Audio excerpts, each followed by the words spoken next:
Hello students, कैसे हैं आप सभी। मैं हूं आपका friend and guide Krishna Tiwari. Student, class 9th की ग्रेविटेशन सीरीज का आज हमारा सेकेंड लास्ट वीडियो हो सकता है, क्योंकि आज हम लोग डिस्कस करने जा रहे हैं एनसीईआरटी एग्जाम्पलर प्रॉब्लम। इसके बाद जो हमारे सेशन होंगे, आपकी डिमांड में कॉम्पिटेंसी बेस्ड क्वेश्चन हम लोग डिस्कस करेंगे वन बाय वन। कैसे? पहले सबसे पहले डिस्कस करेंगे case based question, paragraph question, जिसमें हम मोस्ट इंपॉर्टेंट आपको पैराग्राफ क्वेश्चंस देंगे जो इस चैप्टर से रिलेटेड हैं और इसके अलावा कुछ नहीं बन सकता है, कुछ इस टाइप से। बात समझ में आ रही है? इसके बाद फिर हम आपको कराएंगे एक छोटा सा सेशन, या उसी सेशन में कंबाइन करेंगे एआर टाइप क्वेश्चन। तो सबसे पहले तो हमें सीखना है कि एआर टाइप क्वेश्चन कैसे किए जाते हैं, और फिर डिस्कस करेंगे कि इस चैप्टर से एआर टाइप के क्वेश्चन कैसे बनते हैं। ओके स्टूडेंट, फिलहाल जो आज की क्लास का हमारा टॉपिक है वो है एनसीईआरटी एग्जाम्पलर। एनसीईआरटी एग्जाम्पलर अगर आपके पास है तो फटाफट ओपन कर लीजिए, अगर नहीं है तो लिंक डिस्क्रिप्शन में दिया हुआ है, फटाफट जाकर के उस लिंक से एनसीईआरटी की पीडीएफ जो हमारे द्वारा बनाई गई है, कुछ चूजिंग क्वेश्चन है जो ग्रेविटी के स्पेशल है, उनको अलग कर दिया गया है, तो उसको आप डाउनलोड कर सकते हैं और वन बाय वन हम लोग इसको क्या करेंगे, सॉल्व करेंगे। ठीक है, तो आइए विदाउट टाइम वेस्टिंग शुरू करते हैं आज का session, NCERT exemplar problem. Okay, जरा मैं भी फोन ले लेता हूं। सर जरा पहला क्वेश्चन लगा दिया जाए प्लीज। सॉरी, थोड़ी तबीयत डिस्टर्ब है, चलो फिर भी। क्वेश्चन नंबर फर्स्ट कहता है two object of different masses falling freely near the surface of moon. ठीक है, मून में नहीं है, मून के सरफेस के नियरली कहीं गिर रहे हैं। वुड, पहला ऑप्शन दिखा है have same velocities at any instant, दूसरा दिया हैव डिफरेंट एक्सेलरेशन, तीसरा दिया experience force of the same magnitude, and D है undergo the change in their inertia. Simple सी बात है, अर्थ में दो ऑब्जेक्ट गिर रहे थे तो कहां की ग्रेविटी फॉलो अप कर रही थी? अर्थ की ग्रेविटी फॉलो अप कर रही थी, मतलब दोनों पे सेम ग्रेविटी लग रही है। और आपको याद होगा जो एक्सेलरेशन ड्यू टू ग्रेविटी है does not depend on the masses of the object. बात समझ में आई? हम लोग क्या पढ़ते हैं, जो फोर्स है वो प्रोडक्ट ऑफ मास की होता है, लेकिन जी क्या होती है, इंडिपेंडेंट होती है मास से। ये हम लोग पढ़ के आए हैं, और गैलीलियो एक्सपेरिमेंट हमने देखा था कि जब एक टॉप ऑफ द टावर से उन्होंने दो ऑब्जेक्ट गिराए थे जिसका मास डिफरेंट था, लेकिन वो दोनों सेम टाइम पे, सेम डिस्टेंस कवर पे, सेम वेलोसिटी से क्या कर रहे थे, नीचे गिर रहे थे। तो चाहे अर्थ में हो चाहे जुपिटर से हो, सेम वेलोसिटी से दोनों ऑब्जेक्ट गिरेंगे। तो चलो फटाफट बताओ कि कौन सा पहला ऑप्शन है कि दूसरा ऑप्शन है। यस, तो हमारे लिए इस क्वेश्चन का फर्स्ट ऑप्शन करेक्ट होगा, that is have same velocities at any instant. किसी भी इंस्टेंट पॉइंट में जो वेलोसिटी होगी वो क्या होगी, सेम होगी। आई होप कि ये क्वेश्चन क्लियर हो गया होगा।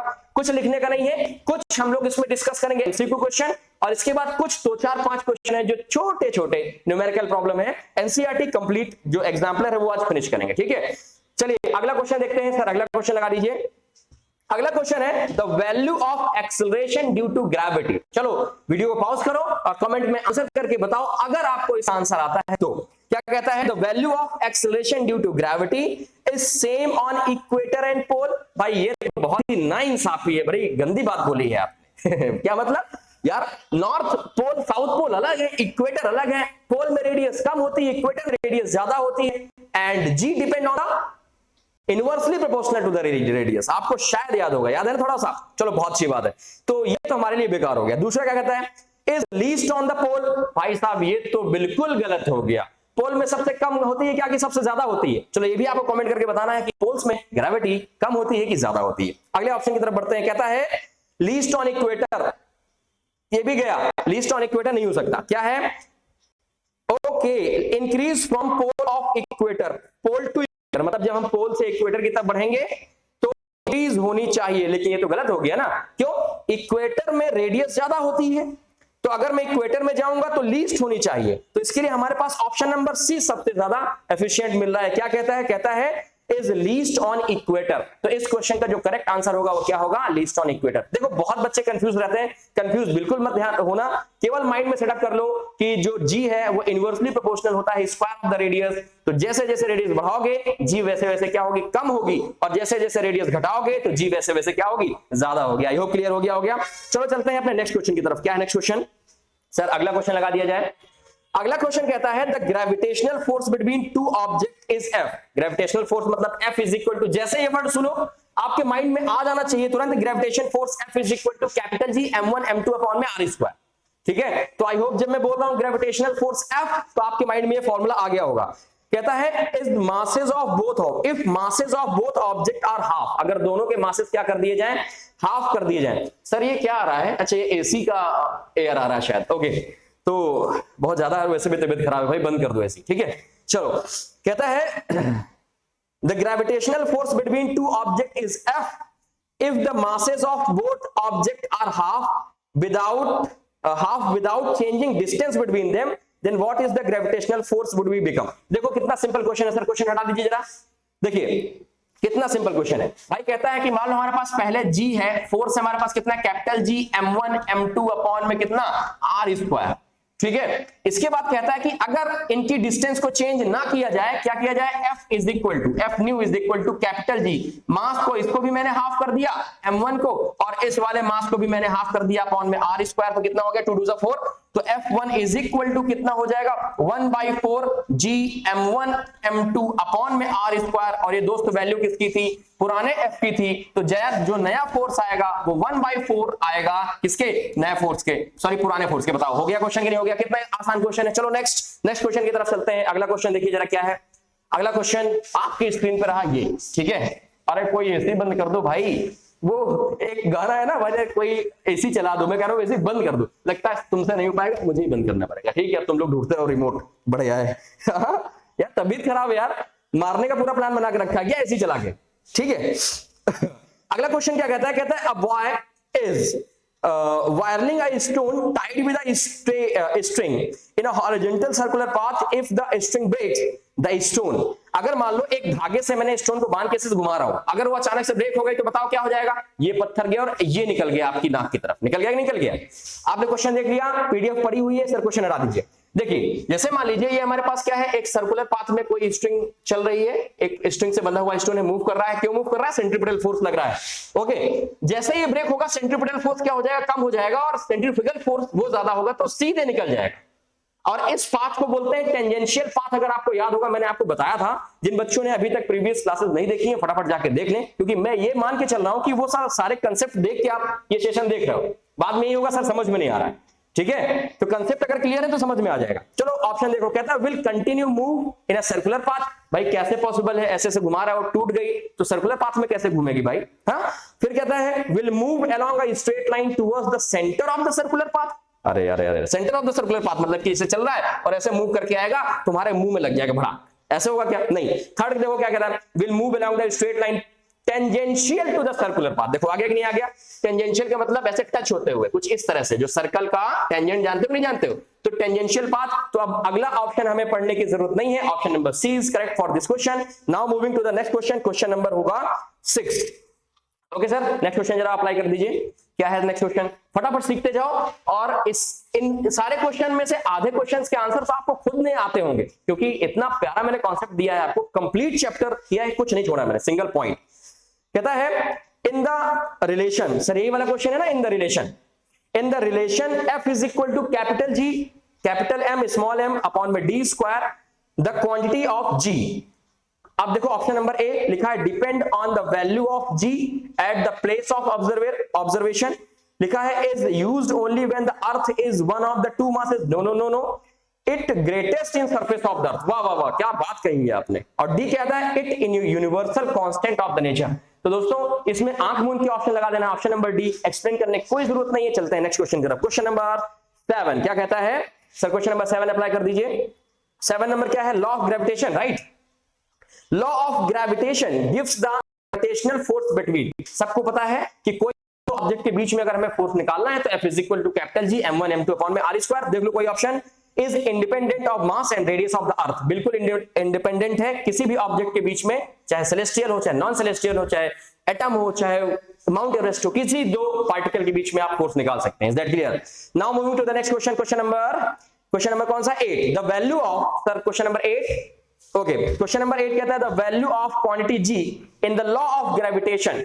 ये तो सेम क्वेश्चन है भाई, इंडिपेंडेंट। क्वेश्चन नंबर 9 देखो, two particle are placed at some distance if the mass of each of two particles is double. Mass double कर दिया गया, okay. Keeping the distance between them unchange, और distance को क्या किया गया, चेंज नहीं किया गया। The value of gravitational force between them will be. तो उन दोनों के बीच में जो ग्रेविटेशनल फोर्स की वैल्यू होगी क्या होगी, या कितना सिंपल है, अभी हम लोगों ने किया था कुछ इस तरह क्वेश्चन। मान लो G है हमारे पास, क्या है m1 सॉरी F है हमारे पास, F is equal to capital G m1 m2 upon में R स्क्वायर। तो F is equal to capital G, M को क्या कर दिया मैंने, डबल कर दिया, तो 2m1 और 2m2, मतलब देखो ये F इज इक्वल टू, जो F नया आएगा वो 4 टाइम्स ऑफ आ रहा है हमारे जो पुराने मास के 4 टाइम्स आ रहा है। बात समझ में आई कि नहीं आई? अगर डिस्टेंस को अनचेंज रखा गया है, ठीक है, तो बताओ इसमें कहीं ऑप्शन है 4 times? Yes, option number B is correct. Now moving to the next question. इस तरह क्वेश्चन आप कर चुके हैं। क्वेश्चन नंबर अगला जो हमारे पास है वो है क्वेश्चन नंबर 10, द एटमॉस्फेयर वाला है sir. The atmosphere is held to the earth by, पहला ऑप्शन है ग्रेविटी, विंड, क्लाउड्स। तो आप सबको पता है एटमॉस्फेयर किससे रुका हुआ है? ग्रेविटी से रुका हुआ है। ग्रेविटी क्या कर रही है? पुल कर रहे हैं अपनी तरफ, एटमॉस्फेयर रुका हुआ है, ठीक है, तो इसमें सोचने की जरूरत है नहीं। ऑप्शन नंबर ए हमारे लिए क्या हो गया? करेक्ट हो गया। Now moving to the next question. Question number है 11, लिखा हुआ है the force attraction between 2 unit point masses separated by a unit distance is called. अच्छा भाई, तो यूनिवर्सल ग्रेविटेशनल कांस्टेंट क्या कहते हैं इसको? The forces of attraction between 2 unit point masses separated by the unit distance is called. तो क्या कहते हैं? Acceleration potential, no. Acceleration due to gravity, no. Gravitational field, gravitational field, और अगला क्या कहता है? Universal gravitational constant. स्टूडेंट इसका जो आंसर हो जाएगा आप खुद बताओ। जी क्या है? जी है कांस्टेंट है, दो ऑब्जेक्ट के बीच का नेचुरल कांस्टेंट है, तो ऑप्शन नंबर इसमें कौन सा हो जाएगा? डी हो जाएगा। आई होप कि इसमें भी हमें टाइम वेस्ट करने की जरूरत नहीं है। आगे चलते हैं क्वेश्चन नंबर 12 की तरफ। क्या कहता है सर? क्वेश्चन नंबर 12 अप्लाई कर दीजिए। क्वेश्चन नंबर 12 है the weight of an object at the centre of the earth of radius r is, weight of object centre of the earth of radius r। भाई simple सी बात है, जब centre में आ जाओगे अर्थ के तो रेडियस कुछ बचेगी क्या? रेडियस 0 हो जाएगा। रेडियस 0 हो जाएगा तो g 0 हो जाएगा, g 0 हो जाएगा तो w is equal to m into g. w 0 हटाओ, खत्म करो question. Next question, question number 13 देखो क्या कहता है। कहता है an object weight 10 newton in air, हवा में 10 न्यूटन है। अरे वाह। When emerge fully, सॉरी ये क्वेश्चन अभी नहीं पढ़ाया गया क्योंकि मैंने अभी आपको फ्लोटेशन का पार्ट नहीं कराया, राइट। अब हम लोग चलते हैं क्वेश्चन नंबर कौन सा है? 17। On the earth a stone throw from a height, sir यही क्वेश्चन है ना? ओके, क्वेश्चन नंबर 17 हमने उन क्वेश्चंस को ड्रॉप किया है जो मैंने अभी आपको पढ़ाया नहीं है, जैसे कि फ्लोटेशन से रिलेटेड। जब हमारा अगला चैप्टर फ्लोटेशन हम लोग कवर करेंगे तो एनसीईआरटी में जो क्वेश्चन फ्लोटेशन के छूटे हैं प्लस एग्जाम्पलर में जो छूटे हैं वो एक साथ कवर करेंगे, ठीक है। तो परेशान मत होना, टेंशन मत लेना कि ये क्वेश्चन कहां चला गया। क्वेश्चन नंबर 17 क्या कहता है? On the earth a stone is thrown from a height in a direction parallel to the earth surface। ये सरफेस है, सरफेस के पैरेलल, और सेम हाइट से, जितनी डिस्टेंस कवर कर रहे हैं सेम हाइट से एक और ऑब्जेक्ट क्या किया गया? ड्रॉप किया गया simultaneously from the same height. Which stone would reach the ground first and why? अब बताओ इनमें से कौन सा स्टोन सबसे जल्दी पहुंचेगा? चलो बताओ कमेंट करके यार, इसको मैं नहीं बता रहा, चलो तुम ही बताओ। लेकिन फिर भी चलो हिंट दे देता हूं कि आपको पता है कि जो जी है वो मासेस पे डिपेंड नहीं करता, उसमें सेम वेलोसिटी लगेगी, तो मेरे हिसाब से होना चाहिए कि सेम टाइम पे सेम डिस्टेंस पे ये दोनों रीच करेंगे ग्राउंड में। अब आप लोग कमेंट करके इसका आंसर दीजिएगा। अगर आपने प्रीवियस वीडियो देखा है तो बहुत ही आसानी से आप इसका आंसर दे सकते हैं। मूव करते हैं क्वेश्चन नंबर नेक्स्ट की तरफ। क्वेश्चन नंबर जो नेक्स्ट है हमारे पास, क्वेश्चन नंबर लिखा हुआ है 18। क्या कहता है? Suppose gravity of the earth sudden becomes 0, ठीक है, then in which direction will the moon begin to move if no other celestial body affected it? Condition दी है कि अगर सेलेस्टियल कोई बॉडी है वो इसको अफेक्ट नहीं करती, तो बताओ मून किस डायरेक्शन में मूव करेगा? अभी कैसे मूव कर रहा है? सर्कुलर।